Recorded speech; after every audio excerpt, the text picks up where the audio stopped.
Quand on se lance en cuisine, peu importe l'activité que l'on fait, la première chose à laquelle on pense, c'est je vais poster sur Instagram parce qu'on a l'impression que c'est vraiment ce qu'il faut faire. Mais je vais vous dire, je suis pas sûre en fait que ce soit vraiment la première chose à laquelle vous devriez penser si vous êtes chef indépendant. Ne vous inquiétez pas, je vais quand même vous donner 3 types de contenus à poster avec des objectifs différents parce que vous êtes là pour ça. Mais je voulais vraiment faire d'abord ce rappel en fait qu'Instagram ne doit pas forcément être votre priorité absolue comme je vous disais quand vous commencez, parce qu'il y a d'autres choses en fait à penser avant de vous lancer sans trop réfléchir sur ce réseau social. Se poser la question en fait de quoi poster sur Instagram doit venir vraiment après s'être posé et avoir clarifié en fait son positionnement marketing. Autrement dit, ce que je propose, à qui et où est-ce que je le propose, c'est-à-dire comment je mets mes offres, mon offre de service ou de produit en fait sous les yeux des bonnes personnes. Si cette base en fait n'est pas claire, c'est inutile de trop se concentrer sur Instagram, en tout cas c'est ce que je considère. Je vous ai fait une vidéo sur cette question du positionnement dans une vidéo, vous pouvez aller voir avant ou après cette vidéo que je vous mets juste ici dans le petit i. Le but d'Instagram est de plonger une audience dans votre univers culinaire à travers votre personnalité, vos valeurs, une esthétique, un style de cuisine et une façon aussi d'aborder le métier et son artisanat, mais aussi de susciter le désir, l'envie et donner surtout confiance en fait pour qu'on vous contacte au moment voulu. Gardez toujours ça en tête en fait de pourquoi vous êtes sur ce réseau social. À la fin, peut-être que vous voulez être créateur de contenu, mais aussi vous voulez aussi vendre vos offres de chef indépendant. De ce postulat-là, c'est parti pour 3 types de contenus pour promouvoir vos services ou produits en cuisine. Cette stratégie de contenu en fait, elle s'applique par rapport à une méthode de l'entonnoir. Je sais pas si vous en avez déjà entendu parler, mais en fait, il s'agit d'une utilisation, on va dire, de sa communication vue à travers donc le fameux entonnoir, donc c'est-à-dire large en haut et qui rétrécit, enfin qui s'amincit en fait vers le bas. Et du coup, vous pouvez imaginer que en haut, c'est une personne qui vous découvre, au milieu, c'est une personne qui vous connaît déjà un petit peu, tout en bas, c'est une personne qui vous connaît bien et qui est surtout en fait qui est prête à acheter. Ça serait plutôt votre client cible qui se trouve en fait tout en bas de l'entonnoir, cet entonnoir d'acquisition en fait. Cet entonnoir en fait, il représente aussi le parcours de confiance par lequel passe votre client cible, votre client idéal ou potentiel. D'ailleurs, si ce genre de sujet marketing et communication vous intéresse parce que vous savez que ça peut vous aider à trouver des clients et vivre de votre activité en cuisine, en tout cas, j'en suis convaincue de l'utilité de toutes ces connaissances. Vous pouvez vous inscrire à la liste d'attente pour être tenu au courant de l'ouverture des portes du premier programme de mentorat pour les chefs indépendants qui commence le 12 novembre 2025, donc cette année, et pour 6 semaines, donc sortez vos agendas, ça va être génial, et le lien pour s'inscrire à la liste d'attente se trouve dans la description. Le premier type de contenu que vous pouvez créer se trouve en haut donc de cet entonnoir, du fameux entonnoir d'acquisition, de parcours client, peu importe comment on l'appelle. Ce type de contenu en fait sert des objectifs de visibilité, de découvrabilité, donc il faut donc imaginer en fait qu'il va toucher une plus large audience sans trop s'éloigner de votre clientèle cible. En fait, ça vous permet de toucher donc un plus large public, un marché un peu plus vaste dans lequel votre client va cependant se trouver. C'est quand même très important à garder en tête quand vous réfléchissez à ça dans votre communication. Et c'est pour ça que c'est important en fait de pas partir trop loin dans vos contenus et de faire toutes les tendances qui passent sans trop réfléchir, parce que vous allez juste avoir ce qu'on appelle les fameux touristes ou des gens qui ne seront jamais intéressés par vos offres en fait. Et aussi, je pense qu'en 2025, d'autant plus, les gens en fait ont l'abonnement facile, vraiment. C'est très facile de s'abonner, mais par contre l'engagement n'est pas forcément là. La conversion derrière, on va y revenir après, n'est pas forcément là non plus, parce que l'abonnement ne vaut pas en fait la conversation, ne vaut pas au final voilà, l'échange que vous pouvez avoir en fait avec des personnes qui sont réellement intéressées par votre activité, par vos offres, etc. Et j'imagine que vous voulez pas du coup avoir ces fameux touristes. Le but c'est d'amener en fait de la visibilité et que plus de gens connaissent votre marque, votre activité, ce qui est toujours positif, mais en étant un petit peu intelligent quand même. Le type de contenu de visibilité que vous pouvez mettre en place en fait, ce sont des réels de recettes par exemple, ça fonctionne hyper bien, surtout si vous amenez une pâte, un format un peu différent. Vous pouvez faire des formats signatures, ce qu'on appelle des signatures, donc c'est-à-dire vraiment des formats que les gens pourront facilement reconnaître.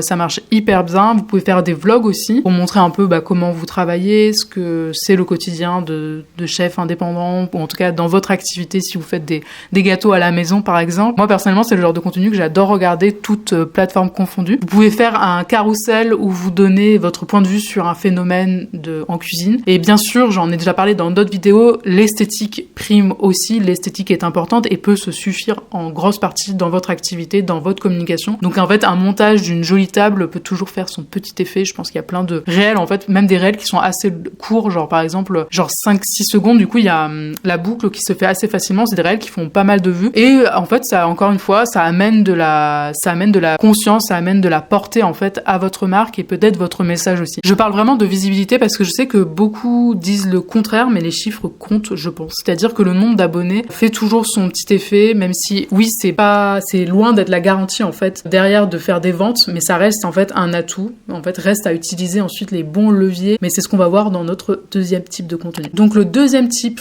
de contenu à créer se trouve au milieu de notre entonnoir pour continuer de suivre cette méthode-là. C'est le contenu, en fait, qui va toucher une audience déjà existante. Donc, on parle de sujets peut-être plus spécifiques, plus en lien avec votre façon de travailler, plus en lien, en fait, avec vos offres à proprement parler. Plus que l'audience, en fait, vous allez essayer de parler directement à votre client cible. Donc, essayez de voir la nuance, en fait, entre parler à une audience, à un marché un peu large et à un avatar client, enfin bref, à un client un peu plus cible, en fait, au niveau de ses centres d'intérêt, etc. Et l'idée, c'est de lui montrer, de rentrer en conversation avec pour lui montrer que vous êtes la bonne personne pour son prochain événement ou pour répondre, en fait, à un besoin précis si vous vendez des produits physiques ou digitaux dans le milieu de la cuisine, ça existe aussi, bien sûr. En fait, cette confiance, elle est assez longue à créer, comme beaucoup de choses dans l'entrepreneuriat, je crois. Elle se joue sur Instagram, mais pas que. Je voulais quand même faire une petite aparté parce que si, par exemple, une personne vous contacte directement par mail via votre formulaire de contact de votre site, par exemple, la façon dont vous allez répondre va beaucoup jouer forcément sur cette confiance, en se montrant empathique, en comprenant et surtout en anticipant les besoins du potentiel client et en étant force de proposition. Ce sont des manières, en fait, de montrer que vous avez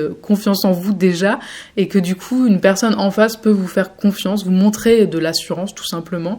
Et c'est la même chose, en fait, sur Instagram, c'est pour ça que j'en parle quand même. Comment faire pour créer cette confiance? Du coup, en type de contenu, plus concrètement, vous pouvez penser à partager des vidéos ou des images de vos prestations passées ou de shooting photo, par exemple, si vous réalisez des fausses prestations. Montrer, en fait, à quel point ça peut bien se passer avec vous, tout en montrant clairement le type de cuisine que vous faites, sans essayer de vous cacher. Bien sûr, montrer votre visage, au moins de temps en temps, ça permet quand même de créer un lien humain. Bien sûr, c'est un vrai plus, indéniablement. Ou au moins, en fait, partager vraiment votre voix. C'est la confiance, elle se crée pas avec une machine. La confiance, elle se crée pas avec des carousels ou des vidéos un peu neutres. Elle se crée, en fait, parce que la personne comprend un peu mieux votre vision et aussi voit aussi que vous êtes compétente, bien sûr, dans notre situation. Et vraiment, en fait, mettez-vous à la place de votre client et demandez-vous qu'est-ce qui donne envie d'acheter un produit, un service, de venir à un événement. Il y a plein de raisons, bien sûr, des raisons émotionnelles, des avantages perçus à faire appel à vous précisément, un tarif ou un lieu qui